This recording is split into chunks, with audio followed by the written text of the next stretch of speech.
The fuel cap warning light is a critical component of your vehicle's safety and environmental systems.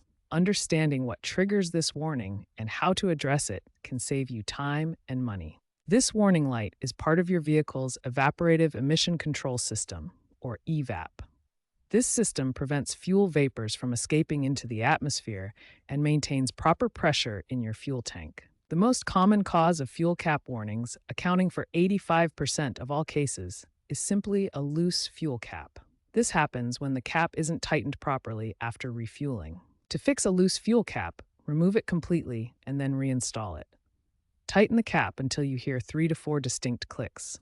This ensures proper sealing and pressure maintenance.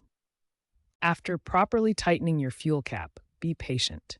It typically takes 20 to 40 drive cycles, or 50 to 100 miles of driving, for the warning light to automatically reset. If your fuel cap is missing entirely, you need to replace it immediately. A replacement cap costs between $15 and $50. For emergencies only, you can temporarily use plastic wrap secured with a rubber band. Damaged fuel caps with cracked seals, damaged threads, or worn clicking mechanisms require complete replacement. Inspect your fuel cap every 6 months to catch problems early and prevent warning lights. Understanding your fuel cap warning light helps you address issues quickly and maintain your vehicle's emission control system. Most problems are simple fixes that you can handle yourself.